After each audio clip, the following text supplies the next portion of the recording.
Hello cricket lovers. ప్రతి cricketer తన ఎదుగుదల వెనుకల ఒక కథ ఉంటుంది. అదేవిధంగా ఇండియన్ టీం ఫాస్ట్ బౌలర్ అయిన హర్షదీప్ సింగ్ వెనుక ఉన్న తన కష్టం, కృషి, ఇంకా తను ఎలా క్రికెటర్ అయ్యాడో అని షేర్ చేసుకున్న విషయాలు మనం తెలుసుకుందాం. హర్షదీప్ సింగ్ తన క్రికెటర్ జర్నీని గౌరవ్ కపూర్ షో అయిన బ్రేక్ఫాస్ట్ విత్ ఛాంపియన్స్ లో షేర్ చేసుకున్నాడు. హర్షదీప్ సింగ్ ని తన తల్లియే స్వయంగా స్కూల్లో డ్రాప్ చేసి స్కూల్ అయిపోగానే అక్కడి నుంచి క్రికెట్ అకాడమీకి తనే తీసుకుని వెళ్ళేది. క్రికెట్ కోచింగ్ పూర్తవగానే తన తల్లి స్వయంగా వచ్చి అతన్ని తీసుకొని ఇంటికి వెళ్ళేది. హర్షదీప్ సింగ్ ఎదుగుతున్న కొద్దీ వాళ్ళ తల్లిదండ్రులు ఒక సొంత ఇల్లు తీసుకున్నారు.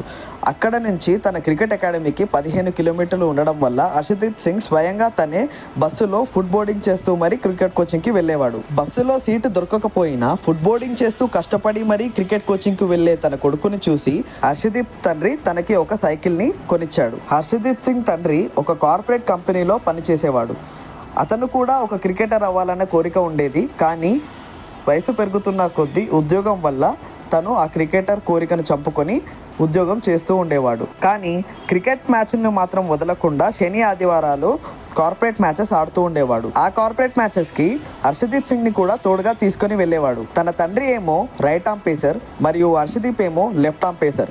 ఇద్దరు పోటాపోటీగా బౌలింగ్ వేసేవారు. హర్షదీప్ సింగ్ కార్పొరేట్ లీగ్స్ ఆడుతున్న సమయంలో ఏదైనా బాగా పర్ఫామ్ చేయని రోజున తన తండ్రి నుంచి, తన కోచ్ నుంచి, తన మిత్రుల నుంచి తనకి మెసేజెస్ వచ్చేవి.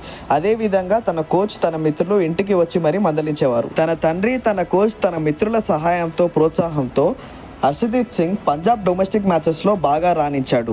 ఎన్నో వికెట్లు తీసి మంచి స్టాట్స్తో చాలా పేరు పొందాడు. తన అద్భుతమైన బౌలింగ్ పర్ఫార్మెన్స్ BCCI సెలెక్టర్స్ కళ్ళల్లో పడింది. ఆ విధంగా 2022లో మొట్టమొదటిసారి ఇండియాకి డెబ్యూట్ చేశాడు హర్షదీప్ సింగ్. ఆ తర్వాత 101 వికెట్లు కేవలం 65 మ్యాచ్ల్లో తీసి ఇండియాలో వన్ ఆఫ్ ద బెస్ట్ బౌలర్గా పేరు పొందాడు. ఒక బస్సు ప్రయాణం నుంచి, ఒక సైకిల్ ప్రయాణం నుంచి ఎంతో కష్టపడి ఎదిగిన హర్షదీప్ సింగ్ ఇప్పుడు ఇండియాలోని ODI ఫార్మాట్ అండ్ T20 ఫార్మాట్లో కీ బౌలర్గా ఉన్నాడు. సో క్రికెట్ లవర్స్, ఇలాంటి తెలుగు క్రికెట్ ఇన్ఫర్మేటివ్ వీడియోస్ కోసం మన క్రికెట్ కింగ్ని సబ్స్క్రైబ్ చేసుకోండి.